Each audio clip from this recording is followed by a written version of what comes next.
News with LJ and Allie, doing the news with LJ and Allie. Yeah, here at the Wrasslin for Life Network. Hello, everybody. I am LJ, and I'm going to sound professional when I say this.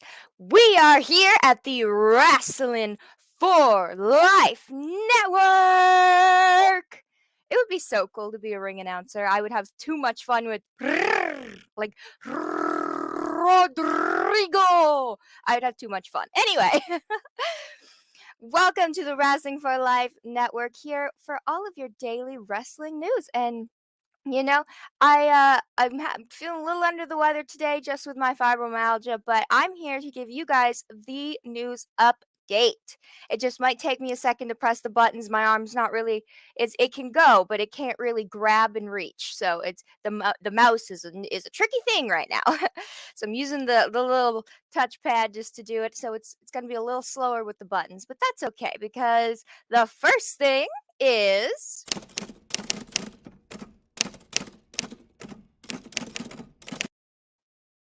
That's right, today in wrestling history, and if you're new here, that's how we start off every daily wrestling news video, because I love diving into wrestling and you learn so much. Usually I go either really super back to like AWA times, or I'm going not that far back, 15 years ago, and just to see things that very much inspired the wrestling of today, and I think today is pretty cool. There we go. See, I'll get this. WCW presented Spring Stampede today, 15 years ago in Chicago, Illinois. Chicago. I can say nothing else in the Chicago accent except for Chicago. That's it. And I don't even think I can say it right. I think there's too much Boston in there. I got to work on it. Anyway, back to the important wrestling, because it's the best. At this very interesting show with the Spring Stampede, kind of rings a bell. Maybe it influenced a certain stadium stampede that happens. I love the names when things can share and overlap and learn from history. It's so fun. But in this show, Scott Steiner defeated Sting by referee stoppage to win the vacated WCW United States champion. What's wrong with my camera? I'll fix that. We're gonna fix it together. What in the world? I don't really know what it was focusing on, but it sure wasn't me. Also, you might be confused with my eye makeup today. It's a little weird, so if you get some weird shadows, just pretend it's normal. My eye makeup does what it wants when I put it on. Anyway, back to the show. At this wonderful show, after Scott Steiner won the vacated WCW United States Championship, Terry Funk defeated Norman Smiley to win the vacated WCW Hardcore Championship. That's right, our boy Terry Funk, Hardcore! Yeah! GCW!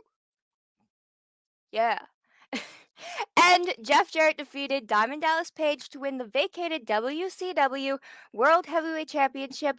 Late in the match, DDP's wife, Kimberly, turned on Page and aligned with Eric Bischoff and the New Blood. So you could see how even back then everything was dramatic as ever, and it just made it so much better.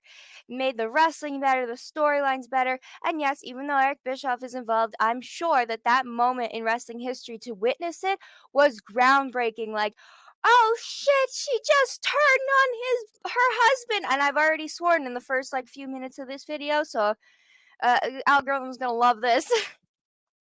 But on to the rest of the news. But yes, we do have a little picture for that, so remember to comment down below if you have any I love when people tell me that they were there to watch that show, or they remember what they were doing when they saw that happen. I absolutely love it. So tell me down in the comments, did you see this show? What was your favorite match? And do you remember the big turn on Page that aligned with Eric Bischoff for the New Blood? What was the New Blood faction like? Tell me, educate this youngin'. You can do it. I love history and I love learning. So absolutely, comment down below. There's a good chance you'll get a reply from me. Or it'll reply from just the channel itself, but it's usually either me or KJ. Sometimes it's Allie or Chris, but you will get a reply, and I do read all of them. So, yes. On to the news. Oh, yeah, you guys know this woman. And if you don't, you about to. Okay, so this is Miss Tammy Stitch? Sure. She used to be WWE Hall of Famer. How in the world did she get that? Sunny. Now, if you're a youngin' like me and you're watching this and you're just like, why are you showing me a mugshot of a woman and saying she's a Hall of Famer? Well, she was, but she has a horrible, horrible habit of getting into car accidents, and recently she unfortunately took somebody's life and is 100% saying she is not responsible whatsoever. Um, I'm gonna say bullshit. Just gonna say that. Bullshit. Yeah. That's where we're gonna start. That's where we're gonna start, okay? Yeah. At the bullshit. You thought LJ says was coming up in the middle? Nah. LJ's gonna start now, but don't you worry. I don't got anything too weird to show you. I do have an update on that Corey Graves' dad music video, though. And I have some ideas that you guys get to chime in on the little question of the day. So, and if I forget, I'll probably put it down in the comments because I'm the person that would forget. Um, but anyway, back to this very serious topic. Come on, serious. Let's go. She says she falsely claimed that she owns the vehicle she was driving at the time of the 3-vehicle accident that unfortunately took the life of one person. A 75-year-old grandfather, Julian Lester, and I was trying to find his obituary or anything pertaining to him so I could put his picture up here instead of hers, but nothing is being released, probably due to the family and all of this being caught up in court and her denying everything. And there hasn't even been an autopsy done because she's denying she's responsible for his death, even though you you I hit Now I don't know about you, but when somebody hits the back of your car and they're going pretty damn fast, it causes you to like whoa for a second, right? And when you're like a super old man, or a super elderly anyone, or a horribly or not horribly, but very much disabled person, I am like if I got into a horrible 3-person car accident, I would not be able to recover that fast with my illness. Like I'd be bruised from head to toe, and like I can only imagine like how horrible of an ending this was for this poor old man, because it's a car accident. That's not really the best way you want to go. And her completely denying her responsibility is really, really horrible to the family and really disrespectful, because they just lost somebody who was really like 75-year-old, probably a grandfather, has a whole family behind him. And I just do not understand. I really tried to find some stuff of just about him, maybe his picture. I couldn't find it. All I found was her stupid mug shots and comparing her. Oh, look what she used to be. I don't care what she used to be. This is what she's doing right now. And you'd say, oh, maybe this is just a one-time thing. No, no, no. It's not.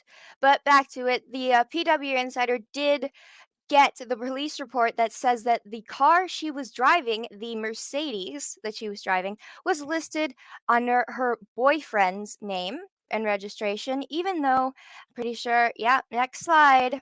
Right here. She is on Twitter correcting people literally yesterday, April 25th, 2022.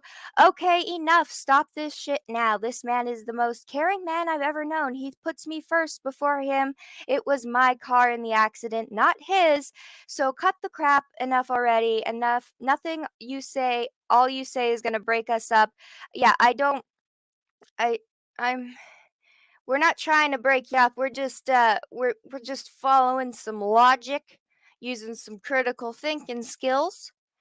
You might I think she might have lost a few, but she should try to get some of those critical thinking skills back, because they're just trying to call her out on um obviously the car was not in your name and you still were driving it under the influence because she is not legally allowed to own a car due to her history of DUI arrests and citations for driving without a license, reckless driving, and failing to install a breathalyzer interlock system because she constantly drives under the influence.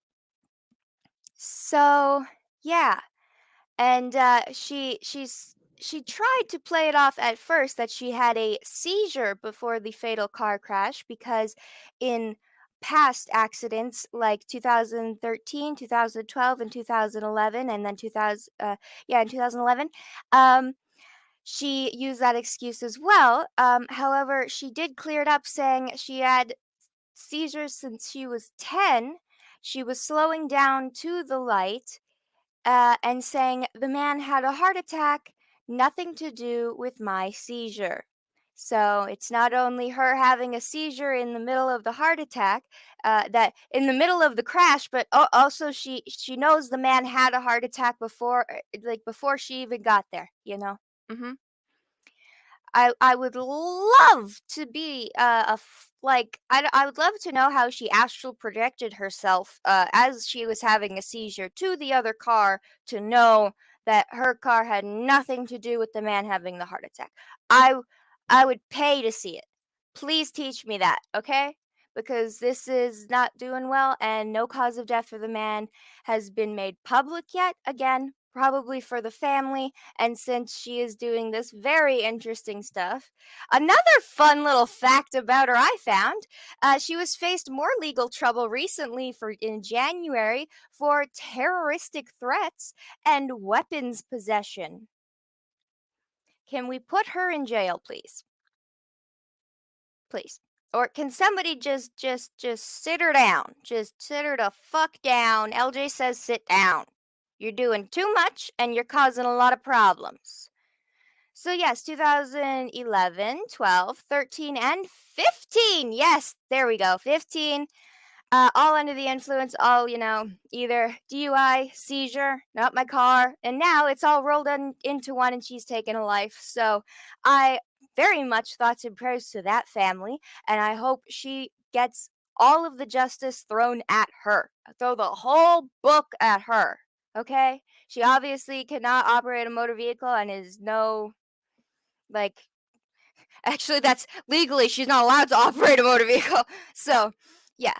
But moving on to some more interesting news. It's not better. Well, I mean, nobody's dead. Well, metaphorically, someone died. Metaphorically, Champas. Metaphorically, Tommaso Ciampa has died because he's been called up to the main roster, and according to TVA Sports Quebec, Quebecois, Canada, ha ha ha. Now we're a little French, but like France French. I promise I have good accents. They're just not coming out right now. But yes, he will be known as Champa going forward, effective immediately. In a recent interview with the Metro UK, Champa made it clear he is willing to do anything asked by WWE Creative, saying, "Creatively, I am not very hard to please in the sense that I just view it as give me 5 minutes and I'll make it the best 5 minutes I can, whatever that means." So that's a really good way to look at it, and I'm sure a lot of wrestlers that work sure a lot of wrestlers that work for WWE do the same thing. I know Jeff Hardy very much looked at it as, well, it's a job. I'm going to go and do my job. And it kind of seems like Ciampa's like, well, I'm going to take whatever I'm given and I'm going to make the best of it, which is a great approach. It's not really, I'd assume, going to a new job and having the attitude of, I know they're gonna give me shit, but I can make it the best shit ever.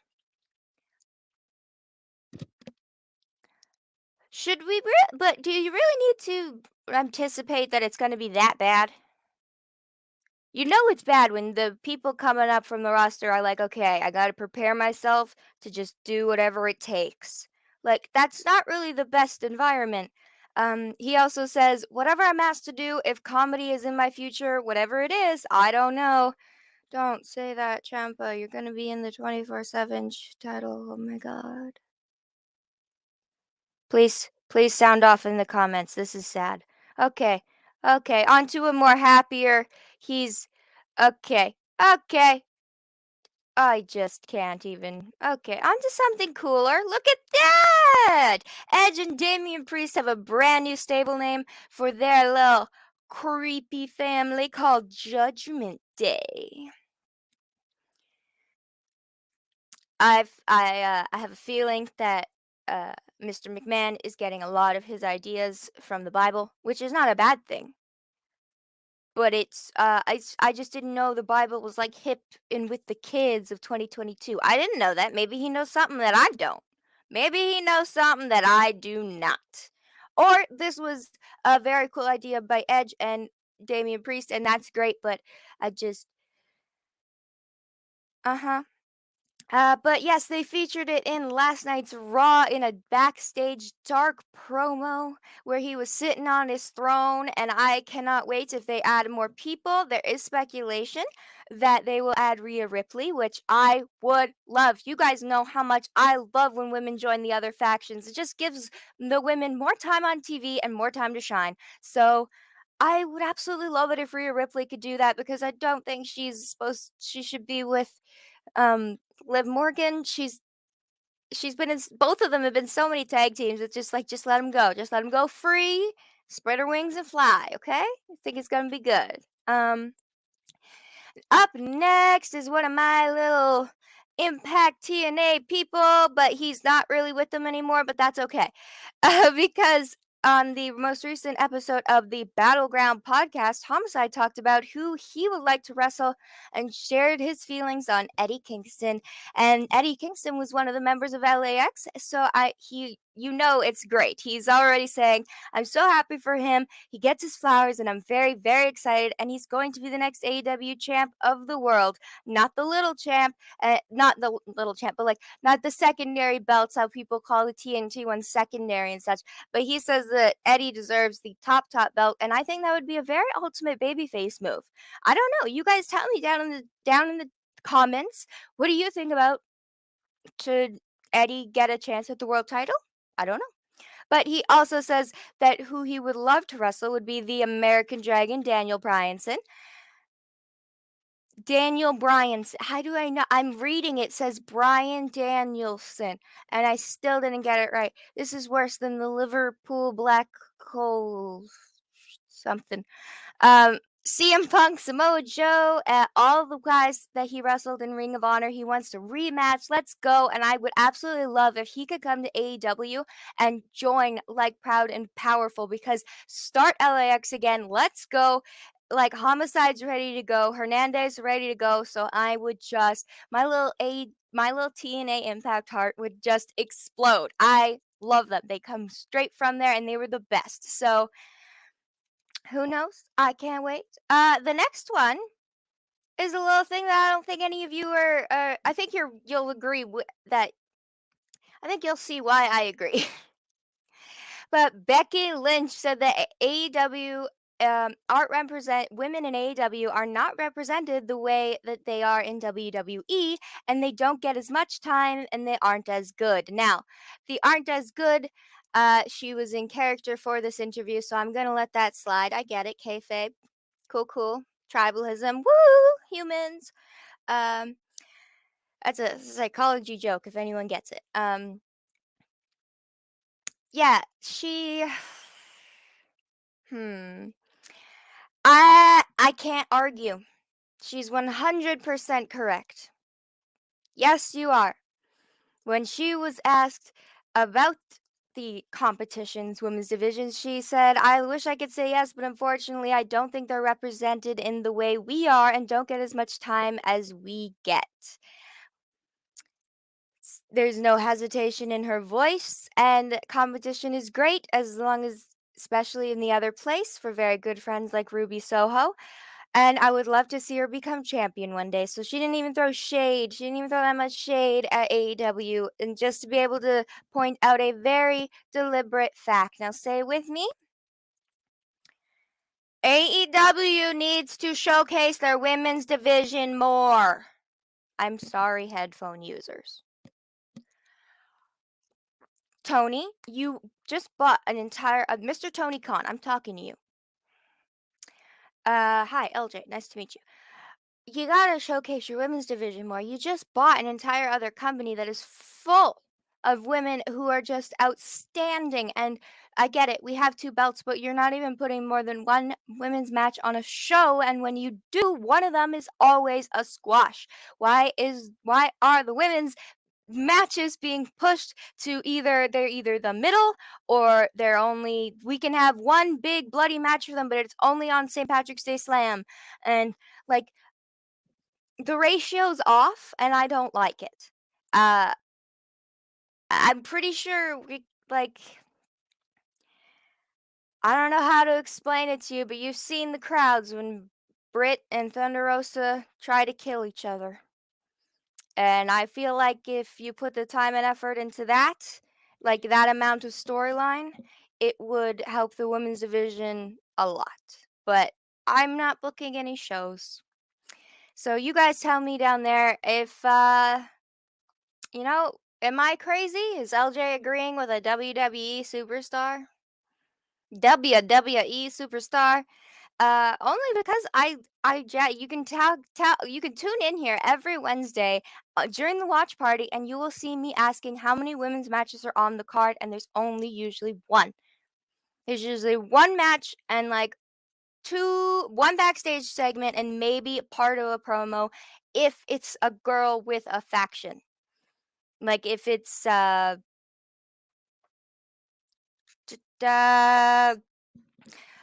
Tay Conti was fighting the UFC blonde woman that I can't remember her name right now, but those two would get a promo spot because they are fighting with a bunch of men. And you can say I'm wrong, but I've noticed this pattern for a while, so I'll let you know if it gets better. But on to some little funny news. We got some funny news, but also some truthful news. I know the picture's a little messed up right now, but Kenny Omega recently said there was a very funny fan on Twitter, and he was saying, it's so funny. Kenny Omega has been out for most of the year. He could come back in December and win the Wrestler of the Year. And to which he replied, yeah, I could. The bar is shockingly low in 2022. So that was throwing all the shade. Holy. I mean, I'm a fan of Kenny. Don't you get me wrong. I'm not saying he can't. I'm saying he probably could, but I'm just saying that's some shade. Do you want some sun with that shade that you just threw? Fucking. That's some Winnipeg strong style right there. That's some bus stop. You ain't messing with me. Oh. Okay, well that's what Winnipeg's like. If you want an example, it's Kenny. Yeah. But on to still some very good news, and I think some very fun news, because I know a lot of Marvel fans are out there, and I am a Marvel fan myself. And Mr. Bad Bunny is going to be starring in the upcoming Spider-Man as El Mierto. That's right. He will be a character. He's stepping back into the wrestling ring, but won't be under the WWE banner. And why are you asking? Why is he wrestling in a Marvel movie? Well, the character he is playing, El Mierto. I hope I'm saying that correctly. El Mierto. Is a character that debuts in the 6th issue of the Friendly Neighborhood Spider-Man comic book series, who originally fought Spider-Man in a charity wrestling match in which he nearly unmasked Spider-Man before being stung by Spider-Man with a paralyzing poison. They later team up to defeat Dorado. So I don't know about you, but I think this would be very cool. He did put a lot of effort into wrestling in the WWE, so that's great. I would say, wouldn't it be? I mean, it's a good thing for him. I'm a very big fan of the first trilogy of the Spider-Man, the Raimi series, and I very much appreciated when they got Macho Man in there to be a wrestler, because he taught Tobey Maguire a bunch of wrestling stuff too. So a little part of my brain would be like, why can't you just go with like, like why can't you just take El El Idolo, like take him, like somebody with like Phoenix or Penta, or like I'm not saying Bad Bunny can't. I'm just saying if you really want to showcase some luchador wrestling, we got luchador wrestlers. We got them. You can use them. But, I'm still thinking it'll be good. He did, like I said, he put a lot of effort into the last one, into his last performance with WWE, so I'm sure this one will be good. And with the direction from the directors of all the Marvels and everything, it'll still be good. I'm not saying that it'll be bad at all. I'm saying my little film brain loves specific things, but that's my own brain. But yeah, see, there's a little bit of an illustration of Spider-Man and El Mierto. I can only pronounce it if I lower my voice. But next up is some wonderful news and a little bit about women's wrestling because Taya Valkyrie is debuting for the Women's Wrestling Army event that is scheduled for May 1st in Providence, Rhode Island. And in addition to Miss Taya, the lineup includes Trish Adora, the Hex team of Allison Kay and Marty Bell, and Jenny Kai and Tasha Steeles. I'm so sorry if I pronounced your name wrong. I'm so sorry. I'm so sorry. I'm so sorry. I'm not great at this. I'm not great at names most of the time. The commentary team will feature Lenny Leonard from The Simpsons. No, I'm just kidding. He's a very popular commentator in the wrestling world, but I do find it very funny. Lenny Leonardson. We gotta find Carl. And Alyssa Marino. I want to make sure. I've already messed up all the names. This is it. Throw the papers. We're done. I already messed up all the names. This is it.